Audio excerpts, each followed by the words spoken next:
درود شریف کے آداب کی بات ہے، سب سے پہلا اور آخری جو آداب ہیں مجھے ہیں کہ درود شریف جو ہے جب تک آپ کو محبت نصیب نہ ہو آپ درود نہیں پڑھ سکتے۔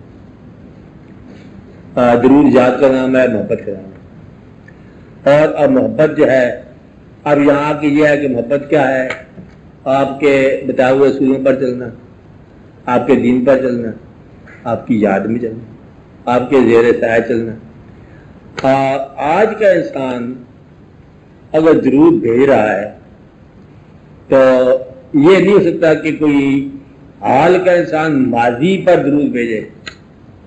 درود بھیجنے اور درود وصول کرنے والے کا زمانہ ایک ہونا چاہیے۔ یا تم ماضی میں جاؤ تو یا آپ کو اپنے زمانے میں پاؤ تو درود تب بھیجا جا سکتا ہے، کیونکہ ایسا کوئی ہے نہیں حل کہ آپ حال سے چٹھی بھیج کے ماضی میں پہنچا دو۔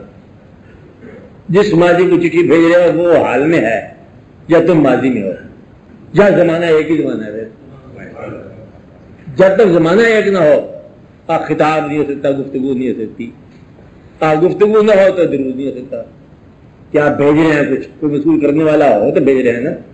تو یہ جو ہے نا یہ بہت ضروری بات ہے کہ درود بھیجنے کے لیے ضروری ہے کہ آپ کو ایک زمانے کا شعور پیدا ہو جائے کہ آپ اسی زمانے میں ہو یا وہ آپ کے زمانے میں ہے۔ زمانوں کی دوری جو ہے نا یہ دور کرنا تمہارا یقین ہونا چاہیے، اور یہ دور ہو جاتی ہے۔ تو باقی اس کے آداب یہ ہیں کہ درود بھیجنے والا درود کے علاوہ کسی سوال کی آرزو نہ رکھے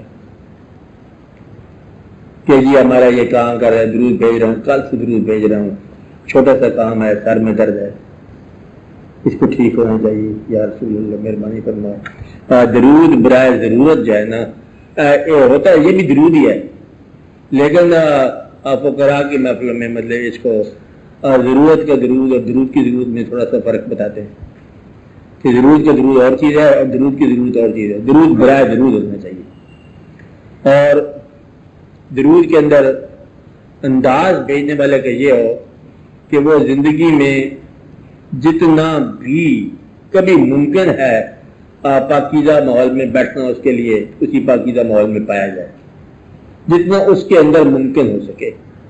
ادب ہو، پاکیزگی ہو، اور بہتر ہے تخلیہ ہو درود کا۔ یہ نہیں ہے کہ زور شور سے مطلب سارے اب بھیجنا شروع کر دیں، سارے بھیجیں گے تو پھر ایک دوسرے کے ساتھ واقعات اور شعور اور محبت جو ہے نا اس کے ساتھ بھیجا جائے۔